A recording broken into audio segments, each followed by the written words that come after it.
Welcome back to another episode of ROC Boys Football. The Week 1 Saturday slate is officially in the books.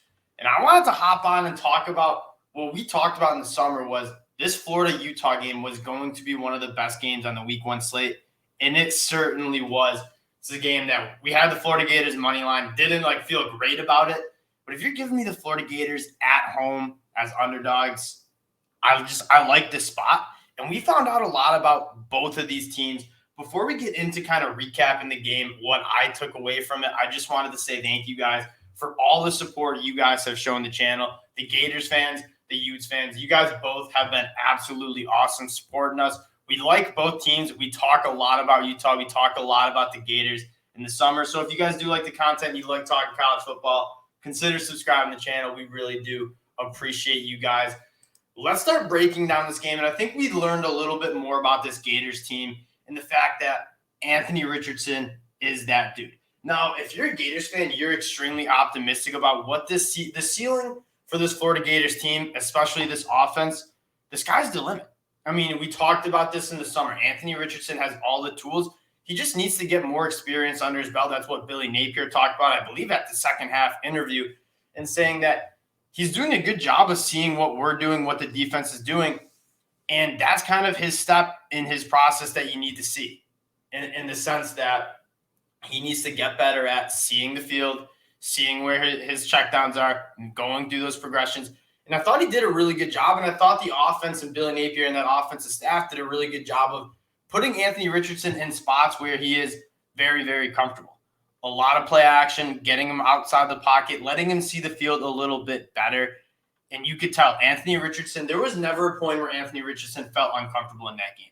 He felt in command of this offense. He was accurate with the football when he needed to be, and he used his legs when he needed to be. And this guy, again, I see a lot of the Cam Newton, Vince Young comparisons. Okay, I'm not going to go ahead and say Anthony Richardson is Cam Newton.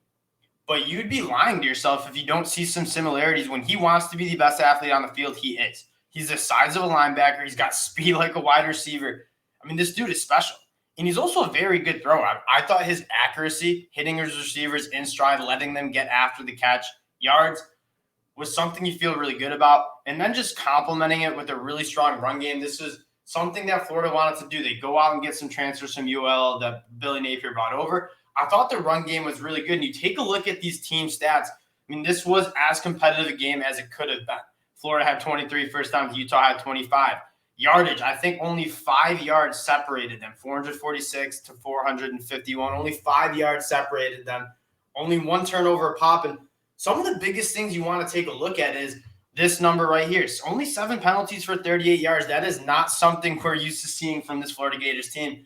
Under Dan Mullen, that is much closer to 12 penalties for 120 yards. This team is more disciplined. They took care of the football, and they were a lot better tackling. That's the next thing I want to talk about is, yes, this offense looked good. And Anthony Richardson's a guy that, again, I think he's just going to get better and better as the season goes on, as he gets more snaps under his belt. But I really thought the defense, and I'm going to take a look at the box score here, and just to name some guys at that linebacker spot who were really getting active, and it starts with Bentron Miller, a guy that only played 2 games last year due to injury. He looked the part. He looked like that Florida Mike linebacker who leads the team in tackles. He was flying all over the field. He was making tackles in the flat. He was making tackles behind the line of scrimmage. He had one of the bigger plays when he got some penetration and stopped a run for a loss. I thought Bernie looked really good, obviously, with the interception. One other thing I want to note is that Florida defensive line, probably the position group that I was most concerned with. They looked pretty good. That Utah team, they like to run the ball between the tackles. They are really physical up front. And I thought, for the most part, Florida was up for the task. Guys like Gervin Dexter were stepping up. Am I still a little concerned about the depth Florida has up front? Yes, I think it is very important that they stay healthy because I don't know how many guys behind guys like Gervin Dexter there are you feel good about. But I thought, on average, that defensive line held up against the Utah team that will play smash mouth football. They do want to run the ball downhill. That Florida team looked apart. I thought Brent Cox, some of these guys that just massively underperformed due to injury or just due to not some great football play last year, I thought they played really good. Good. Trey Dean, Brent Cox Jr., Bentron Miller, all guys who were flying around and really making some plays for this Gators team. And I don't want to ignore Utah. Utah is what we thought they were. Cam Rising is one of the best quarterbacks in the Pac-12, if not the best. And he was doing what he does. Very accurate with the football.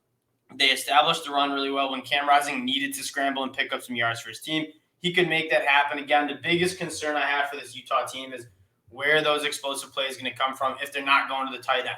Cam Rising completed 22 balls yesterday. 11 of those, 50% of those receptions were to Don Kincaid or Brent Kuthi. I think I said his name right. I've been messing it up a lot. He's a damn good football player.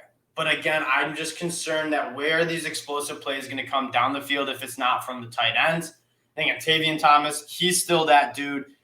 You learned a lot about both teams. This Utah team, I think, is going to win the Pac-12. I don't see a team like USC stopping them. And again, this was a kick in the butt for Utah. And if you're looking for a team to kind of cover the spreads going forward, I think it's going to be Utah. This was a brutal loss for them. They got aggressive and wanted to go win this game in the swamp as opposed to taking the field goal.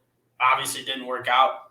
Kyle Whittingham, Cam Rising, Tavion Thomas. This is a team that is going to be extremely motivated to finish out the season. And you look at their schedule going forward, there's not many teams or many games where I'm not taking Utah in. And I really do think Utah is going to handle business the rest of the way. Looking at this Florida Gators team, you're getting into SEC play, next week against Kentucky. And you have to be feeling very good. This fan base seems to be invigorated. I think the guys that you needed to step up, Anthony Richardson being one of them, worked really well. And then the wide receiver play, which was another question mark.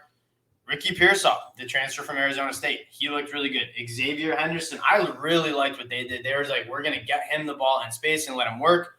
I thought he was really good. Justin Shorter, I'm waiting for them to kind of utilize him. This is a guy that all offseason, I think he will still lead the team in passing yards. He's more of kind of that vertical threat.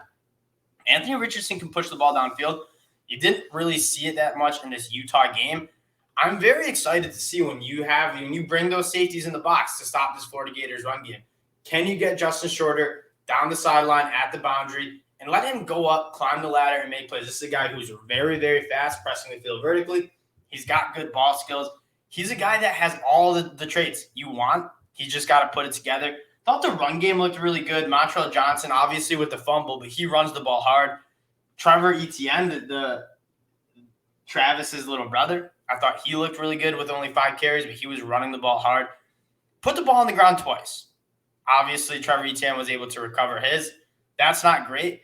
The question I want to ask Gators fans is what's up with Lorenzo Lingard? He was a guy that when we watched the spring game, he seemed to be kind of RB1 in that offense. Then they released a depth chart, and he's not even listed. He's a guy, a former 5-star transfer from Miami, who I'm so excited to see, and we just haven't even seen him play any football. So I want to keep my eye on him, see if he can maybe get some touches. I think this guy has all the skill in the world. I just don't know why he's not really getting involved. I get you have 3 running backs you feel really good about, in Montrell Johnson, Etienne, and Naquan Wright.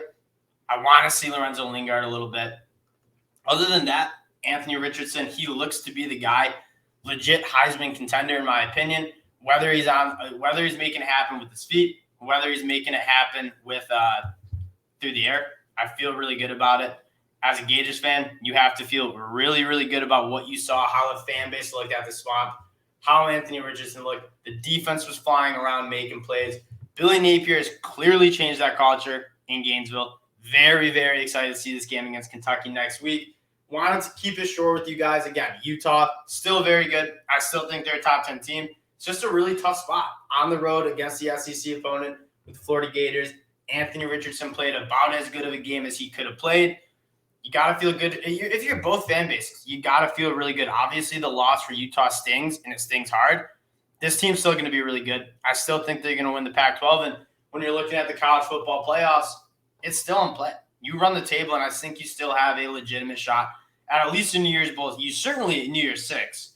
College football playoffs isn't out of the question if you can kind of blow everyone out and make you look like a top 10 team, which Utah is. Appreciate you guys checking us out as usual. Again, if you guys do like the content, you do like talking college football, consider subscribing to the channel. We really appreciate you guys, and we'll talk to y'all later.